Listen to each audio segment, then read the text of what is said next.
नमस्कार। इस वक्त के बुलेटिन के साथ मैं हूं आशीष प्रमोद गोस्वामी। कांग्रेस के राष्ट्रीय अध्यक्ष राहुल गांधी ने न्यूज 18 को एक्सक्लूसिव इंटरव्यू दिया। इस इंटरव्यू में राहुल गांधी ने पीएम मोदी पर वार करने का कोई भी मौका नहीं गंवाया। वहीं अखिलेश यादव से अपनी दोस्ती को लेकर भी कई राज खोले। साथ ही क्या प्रियंका गांधी यूपी में कांग्रेस के चेहरा होंगी, इसके बारे में भी न्यूज 18 के सवालों के उन्होंने जवाब दिए। कांग्रेस अध्यक्ष राहुल गांधी गर्मी में लगातार प्रचार कर रहे हैं। 4 चरण के चुनाव हो चुके हैं। राहुल गांधी से पूछते हैं कि क्या उम्मीदें हैं 2019 में उनकी। लगातार वो दावा करते हैं कि मोदी सरकार जाएगी, कांग्रेस की सरकार आएगी। राहुल जी, जब आप ये कहते हैं और पूरे कॉन्फिडेंस से जब आप ये कहते हैं तो इसके पीछे अरिथमेटिक क्या है, क्या गणित है, कहां से लगाया आपने अनुमान? इसमें गणित नहीं है, इसमें एनर्जी, ऊर्जा है, देश की आवाज है। जिस तरफ देश की आवाज जाती है उस तरफ जीत होती है। और एक तरफ सच्चाई है, दूसरी तरफ झूठ है। इस देश में सच्चाई जीतती है। मैं 2-3 उदाहरण देता हूं आपको। नरेंद्र मोदी जी ने वायदा किया 2 करोड़ युवाओं को रोजगार देंगे। जब उन्होंने वो बोला, वो शायद सच्चाई हो सकती थी, मगर फिर नरेंद्र मोदी ने उस पर काम नहीं किया। नरेंद्र मोदी दूसरी चीजों में लग गए और आज हिंदुस्तान में 45 साल से सबसे ज्यादा बेरोजगारी है। 27,000 युवा 24 घंटे में रोजगार खोते हैं। चाइना से हमारा कंपटीशन है, चाइना को हमें हराना है, मेड इन इंडिया करना है। और चाइना में 50,000 युवाओं को 24 घंटे में रोजगार मिल रहा है। नरेंद्र मोदी जी के हिंदुस्तान में 27,000 युवाओं को 24 घंटे में रोजगार खोया जा रहा है।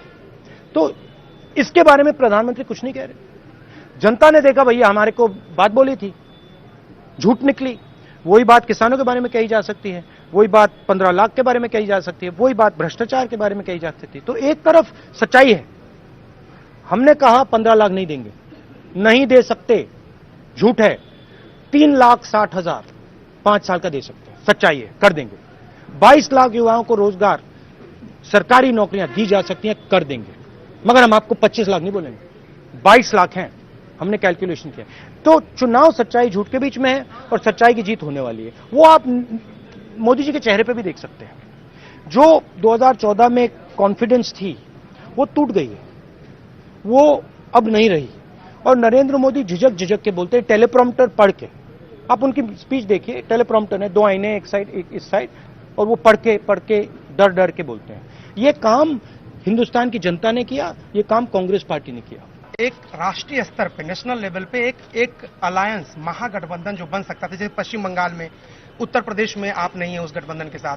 आपको ऐसा नहीं लगता कि पहले फर्स्ट इंस्टेंस में आप तो यहां पर पहले थोड़ी चूक हो गई, आप लोगों से एक बड़ा गठबंधन नहीं बना? दूसरी बात, आपके यहाँ के जो दोस्त हैं, मैंने कई बार कोशिश की, अखिलेश यादव ने तो बताया नहीं, दोनों लड़के जो थे 2017 में साथ, उन्होंने तो कभी नहीं मुझे बताया कि क्यों दोस्त। देखिए, मेरे दोस्त हैं, बट राजनीति में उनको भी पॉलिटिकल डिसीजन लेना है, मायावती जी को लेना है, और मैं उनका डिसीजन रिस्पेक्ट करता हूं। हमने सीधा बोल दिया, देखिए हम आपके साथ लड़ने के लिए तैयार हैं, अगर आप नहीं लड़ेंगे हमारे साथ तो हम अपनी आइडियोलॉजी के लिए यूपी में लड़ेंगे, ठीक है?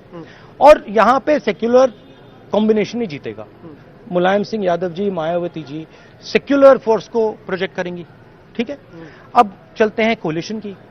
तमिलनाडु में टूटा नहीं, महाराष्ट्र में टूटा नहीं, झारखंड में टूटा नहीं, बिहार में टूटा नहीं, जम्मू कश्मीर में टूटा नहीं।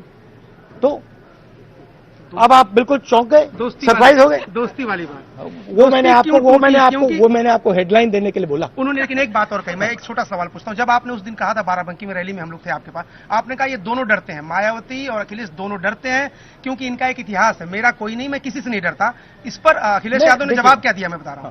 क्या राहुल गांधी की ही पार्टी ने ईडी और सीबीआई का दुरुपयोग करके नेताजी मुलायम सिंह के खिलाफ और हमारे खिलाफ केस करवा दिया? नहीं, देखिए, मेरी पोजीशन बिल्कुल क्लियर है।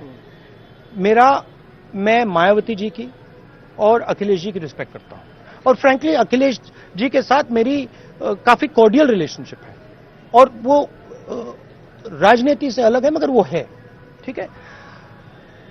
मेरा लक्ष्य हिंदुस्तान में बीजेपी को, आरएसएस को हराने का है। मेरा लक्ष्य हिंदुस्तान के जो इंस्टीट्यूशंस हैं उनकी अगर मैं थोड़ी सी भी रक्षा कर सकता हूं तो मैं अपनी पूरी जान देकर, दिल देकर रक्षा करूंगा। वो मैं कर रहा हूं। अब चुनाव के बाद क्या होगा, जनता किस प्रकार से रिएक्ट करेगी, कितने सीटें किसको देंगी वो जनता के ऊपर है, वो मेरी जगह नहीं है। मेरी जगह काम करने की है। मैं जैसे अर्जुन मतलब को आंख दिख गई थी, मुझे आंख दिख गई है और मैं वही मतलब देख रहा हूं और देश को ये समझ आ रहा है। आपने, आपके भाषण जब हम सुनते थे, आपने एक नारा दिया, डरो मत। उसके बाद दूसरा नारा दिया कि नफरत को प्यार से जीत सकते हैं, और इसीलिए आप संसद में गए, आपने झप्पियां भी पाई। अभी जो दोनों के बीच जिस तरह की बयानबाजी चल रही है, झप्पी का असर कुछ दिख नहीं रहा हम लोगों को। नहीं, आप मुझसे बात करते हो, आप मुझसे मिलते हो, आपको क्या लगता है कि मुझ में, मेरे दिल में नरेंद्र मोदी जी के लिए गुस्सा है, क्रोध है, नफरत है? आप जानते हो मुझे। आपने कहा प्यार है। मैं वो नरेंद्र मोदी जी एक पर्सपेक्टिव है, एक सोच है, वो एक व्यक्ति हैं और वो एक सोच भी है। और मेरे मुताबिक वो जो सोच है वो हिंदुस्तान को नुकसान पहुंचा सकती है। मैं उस सोच से लड़ रहा हूं, उस भावना से लड़ रहा हूं। नरेंद्र मोदी जी उसके रिप्रेजेंटेटिव हैं, उनसे मैं कोई नफरत नहीं करता हूं, मगर मैं उनसे लड़ूंगा, उनको हराऊंगा, मगर मेरे दिल में उनके लिए कोई नफरत नहीं है। और जो लोग उस सोच के हैं उनके लिए भी नफरत नहीं है। मैं उनको कन्विंस करूंगा कि आपकी जो सोच है वो उसमें गलती है, उसमें हिंदुस्तान के लिए रिस्क है। मजबूत नेता की जो बात मैंने कही थी, नैरेटिव, मजबूत नेता वो होता है जो सच्चाई को एक्सेप्ट कर लेता है, जो कहता है भैया ये सच्चाई है, इसको मैं एक्सेप्ट कर रहा हूं। मजबूत नेता कहता कि मैंने आपसे वायदा किया था, 5 साल पहले मैंने आपसे वायदा किया था 2 करोड़ युवाओं को रोजगार देने का, मैं नहीं कर पाया, मैं आपसे माफी मांगता हूं, मेरी गलती हो गई, इस बार आप मुझे फिर से अपॉर्चुनिटी देंगे, मैं अपने आप को सुधारूंगा और मैं करके दिखा दूंगा। मजबूत नेता वो बोलता। मजबूत नेता बोलता कि भैया मैंने आपको 15 लाख का वायदा किया था, गलती हो गई, नहीं कर पाया, मैं पता लगाऊंगा कि कितना पैसा हिंदुस्तान के गरीब लोगों के बैंक अकाउंट में जा सकता है, वो मैं आपको दे दूंगा। मजबूत नेता ये करता। मजबूत नेता कहता कि 6 सर्जिकल स्ट्राइक किए हैं, आर्मी के जवानों ने अपना खून दिया है, जिंदगी दी है देश को, मैं उसको पॉलिटिसाइज नहीं करूंगा, मैं इसके बारे में बोलूंगा नहीं, मैं इसका जो क्रेडिट है मैं आर्मी को दूंगा, मनमोहन सिंह। तो मजबूत नेता सच्चाई को यूटिलाइज करता है।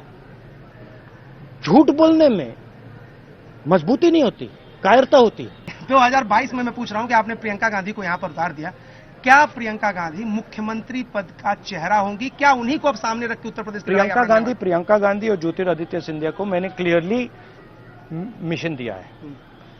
पहला स्टेप लोकसभा में बीजेपी को हराना, दूसरा स्टेप कांग्रेस पार्टी की विचारधारा की रक्षा करना और उसको बढ़ाना उत्तर प्रदेश में, और फाइनल स्टेप विधानसभा में कांग्रेस पार्टी की सरकार बनाना। ये मैंने उनको क्लियर और आपको बता दिया। अमेठी में इतना जोर है, एक अमेठी, आप वहां से हैं, इतना जोर है वहां, अमेठी में इतना जोर है, प्रधानमंत्री वहां आए, मुख्यमंत्री वहां आए, अमित शाह रोड शो कर रहे हैं, तमाम मंत्री, अमेठी में इतना जोर क्यों? प्यार को नफरत कभी नहीं हरा सकती भाई, प्यार को कभी नफरत हरा नहीं सकती। मेरे दिल में प्यार है, उनके दिल में नफरत है, नफरत लोगों को दिख जाती है, प्यार लोगों को दिख जाता है। Thank you.